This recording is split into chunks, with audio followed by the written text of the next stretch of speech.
Sin embargo, no hace sentido ni a corporativos, ni a las mismas universidades, mucho menos a los ISPs, el ponerle atención a este tema, ¿no? ¿Cuál es realmente la resistencia o cuáles son los elementos de resistencia para adoptar o para hacer una estrategia de transición hacia la tecnología de versión 6 o el protocolo de comunicaciones en sí?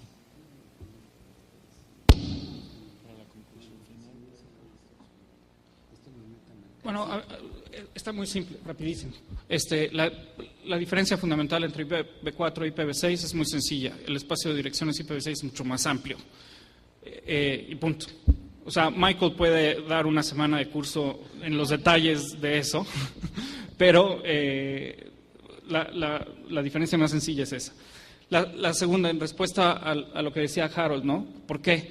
Y bueno, yo puse ahí, ¿no? O sea, ¿por qué hacer algo hoy si se puede hacer mañana?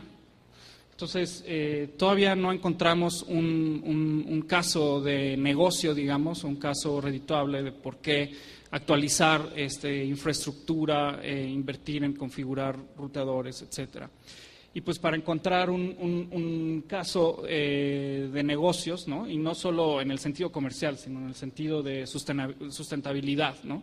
Se requiere una serie de factores y yo creo que uno de los factores va a ser, bueno, pues si todavía nos están acabando las direcciones IPv4, todavía nos queda como un año más, ¿no? O 2 o 3. Entonces, hasta que no nos caiga el chahuistli, no vamos a... Yo creo que los factores son más allá y no sé si vamos a desviar tus preguntas con esto. Sí, vamos a dejar las preguntas al final porque tenemos también las preguntas para cada panelista, preguntas de Twitter y de Facebook y algunas están relacionadas, entonces vamos a dejar las preguntas de público al final. ¿Ok?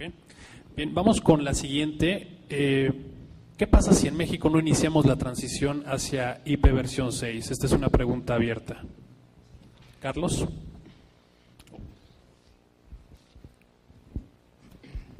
Gracias. Pues va a pasar lo que pasa en muchas cosas, o que ha pasado en otros casos de tecnologías que se han adoptado a un ritmo que es dictado no en México, sino en otros lugares. Mencionabas, Pablo, todavía no hay un caso de negocios, todavía no hay una razón, y esa es la realidad. Pero parece que tampoco hay mucho interés en provocarlo. Yo la reflexión que quiero dar aquí, un problema grave que tenemos con la transición de IPv6 hacia IPv6 es que a diferencia, por ejemplo, de la transición que muchas organizaciones dieron en sus departamentos de tecnología para trascender los sistemas legados programados en el lenguaje COBOL, que es la realidad, por muy arcaico, retrógrada y atrasado que sea seguir utilizando sistemas que fueron diseñados en su arquitectura básica en los 70s en COBOL, pues todavía hay mucha infraestructura de TI que depende de estos sistemas. Pero muchos de estos se renovaron a partir de que sí había una fecha fatídica para reemplazar esos sistemas, o al menos modernizar o buscar depender menos de ellos, que fue la transición del año 2000. Desgraciadamente, como aquí en el espacio de direcciones de IP versión 4, ni hay una fecha fatídica, pues porque va a depender mucho de cómo viene la demanda, cómo se hace la racionalización de los recursos que aún quedan de IP versión 4 y cómo van apareciendo estos trucos pues para darle más vida, como es el NAT y como puede ser cualquier cantidad de cosas por ahí. Pues está resultando más difícil poner esa fecha que nos crea ese estado de crisis que provoca que las organizaciones terminen adaptando. Si ustedes me preguntan, si yo tuviera que identificar un suceso que va a tener un impacto fuerte en la adopción masiva de IP versión 6, definitivamente yo creo que son las políticas de compra de la defensa de Estados Unidos. Prácticamente estamos hablando de que desde hace ya algunos años se estableció que nadie le puede vender equipos de redes al gobierno particularmente a la defensa, si estos equipos no tienen un buen soporte hacia IP versión 6, porque eventualmente, se van a hacer despliegues importantes ahí.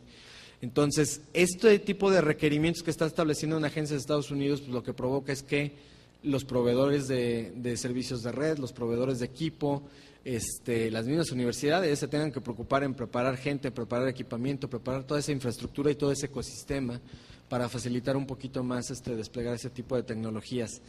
Insisto otra vez, aquí en México, como que sí nada más nos estamos esperando a que nos llegue la crisis, y cuando nos llegue la crisis, pues otra vez los términos en los cuales vamos a tener que adoptar la tecnología, pues van a tener poco que ver con nuestra capacidad de realmente de poder planear para ello, ¿no? ¿Tú tienes conocimiento, antes de pasar con Eric, tienes conocimiento de la transición en Estados Unidos y Canadá? Realmente todavía está en temas de planes, en temas de requerimientos que se han establecido. También obviamente hay muchas redes experimentales, más que aquí en México, es un hecho.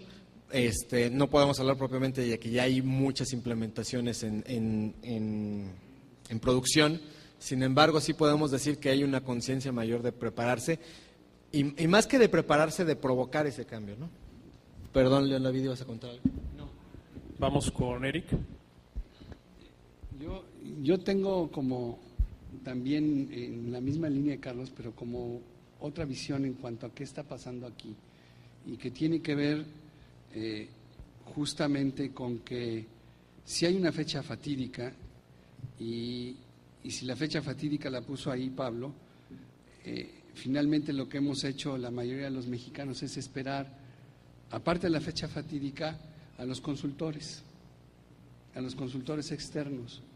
La industria de tecnologías, desgraciadamente, pasó de ser una industria de producción, de creatividad y de hacer cosas, a ser una industria en donde todos los tomadores de decisiones son buenos tomadores de compras, decisiones en compras. Y suena feo, pero así está. La mayoría de las ingenierías en este país ya están encaminadas a que el siguiente grado de un ingeniero es convertirse en administrador, en convertirse en un CIO, dicho en gringo además, porque eso da más caché, de administrar tecnologías de información, y entonces hay que comprar. ¿Qué es lo que hay que comprar? Pues lo que esté en el mercado, lo que sea barato, y por aquello que no me van a despedir. Y se vuelve a aplicar el viejo dicho en tecnologías de información que se aplicaba en los 70, que es: a nadie despiden por comprar IBM, por comprar otra marca así. Eso se aplicaba para los mainframes. Y ahora, cuando estamos hablando de redes, pues estamos pensando en que primero las empresas, cualquier marca que sea esta de redes, están formando personal todavía en IPv4. Los cursos de capacitación están ahí enfocados. Primer factor. El segundo gran factor es, ¿para qué aplicamos la primera ley de la ingeniería, que dice es: si algo funciona, no le muevas? Y aplica la segunda ley tantas veces sea necesaria, que es: aplica la primera tantas veces sea necesaria. Es recursivo, ¿no? Es decir, no nos movamos de aquí porque ahí está la zona de confort. Y hay NATs, ¿no? Y hay una serie de cosas que nos evitan el dolor de cabeza del direccionamiento. Antes, recuerdo en las primeras épocas de Internet, me tocaba dar cursos de cómo direccionar IPv4. Ahora se baja una calculadora de ahí y ya puede hacer direccionamiento. Y ni eso, compré uno, el router ya viene configurado y se acabó, punto, y no hay más, ¿no? Es decir, cada vez tenemos menos experiencia en esto de las direcciones de IP y somos más consumidores. No tenemos cuadros bien formados, ni siquiera para configurar bien un equipo, porque ahora las interfaces del iOS 7.0 a lo que hay ahorita, por ejemplo, en Cisco o en otra marca, mencioné Cisco porque aquí está Mike y le voy a dar lata, pero por cualquier otra marca, bueno, ya vienen en interfaces tan amigables que uno no necesita ser ingeniero, puede ser un contador y configurar el router, no pasa nada. Es decir, tenemos problemas de formación de recursos,